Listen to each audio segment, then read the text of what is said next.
It wasn't a trauma call that broke me. It wasn't a night of code blues or a patient I couldn't save. It was the stack of charts waiting for me when my shift ended.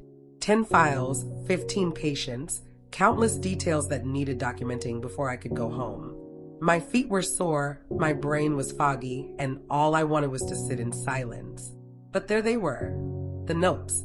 And as I sat there, typing into the system with fingers that felt too heavy, I asked myself, why does this feel harder than medicine itself? I didn't dread emergencies. I didn't mind staying a bit late for a sick patient. I could handle tough conversations, sleepless nights, even grief. But somehow documentation, this endless, soul-draining routine, was what made me question everything. I wasn't alone. A colleague once told me, I come to work to treat patients, not to become a glorified typist. Another said, the charting is killing my love for this job. And I realized something. We weren't just tired. We were drowning in a system designed to protect itself, not us. I started keeping track. One shift, I spent 6 hours treating patients and 5 hours documenting. That's nearly half my time explaining what I did, why I did it, and who I did it for instead of actually doing it. And the worst part? I was afraid to miss anything. One missed checkbox, one incomplete line, one note not co-signed, and suddenly you're vulnerable to audits, to litigation, to complaints.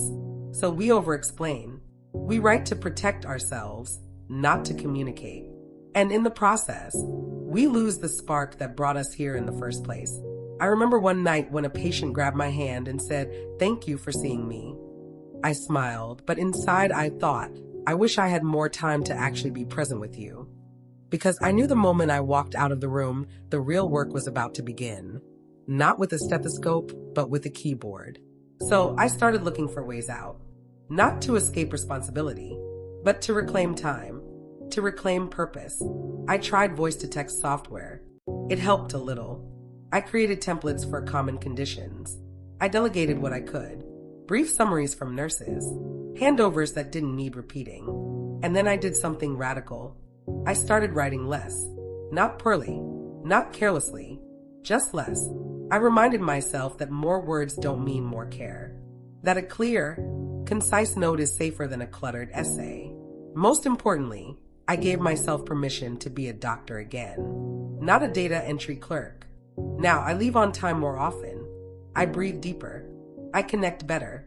Because I've stopped letting documentation steal the part of me that actually heals. If you feel like the paperwork is burying you, remember this. You are not a robot. You are not a machine. And your worth is not measured in pages. Simplify. Delegate. Trust your voice. And when the system makes you feel invisible, write for clarity, not for fear. You chose medicine to touch lives. Don't let the paperwork take yours. If this resonates with you, or if you've found ways to survive the burden of documentation, share your story with us at clinicconfessions@gmail.com. Your voice could help someone else breathe easier.